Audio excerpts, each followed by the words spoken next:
ছাত্র আন্দোলনের ছেলেদেরকে বলো মাথা ঠিক করেন, আগে মেজাজ ঠিক করেন, কলব ঠিক করেন, তারপর সামনে কদম বাড়ান। ঈশা ছাত্র আন্দোলন বিশ্বাস করে কিয়ামতের আগ পর্যন্ত যে ইসলামী হুকুমত আমি কায়েম না করতে পারি, আল্লাহ আমাকে জিজ্ঞাসা করবেন না, কিন্তু আমি যদি চেষ্টা না করি তাহলে অবশ্যই আমি জিজ্ঞাসিত হব, তুমি চেষ্টা করলা না কেন? আমার কাজ চেষ্টা করা, আর আল্লাহর কাজ পূর্ণতা করা। কথাটা বোঝাতে পারিনি? দেখেন, যদি কেউ ব্যাপকতার মাধ্যমে বিজয় অর্জন করতে চায়, এটা ভুল মেসেজ। যদি কেউ শক্তির মাধ্যমে বিজয় অর্জন করতে চায়, এটা ভুল মেসেজ।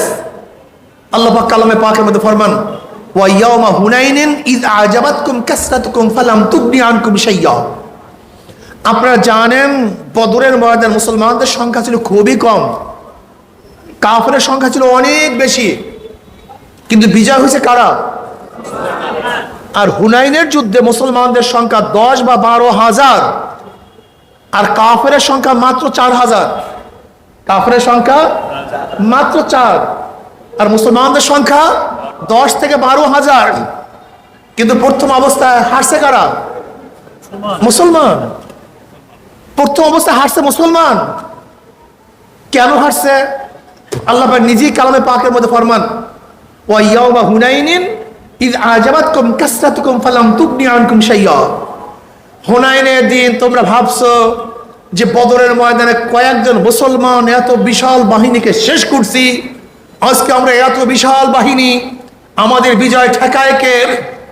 তোমাদের মধ্যে অজব চলে আসছে, আমরা জিতবই, আর জিততে পারো নাই।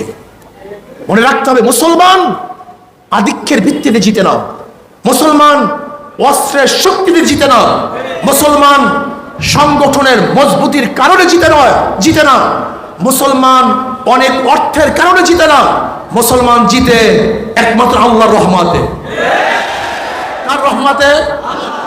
বিশ্বাস করবেন, এখানে রাখেন, ছাত্র আন্দোলনের কলমের মধ্যে রাখেন, মুসলমান একমাত্র বিজয় অর্জন করে আল্লাহর রহমতের ভিত্তিতে।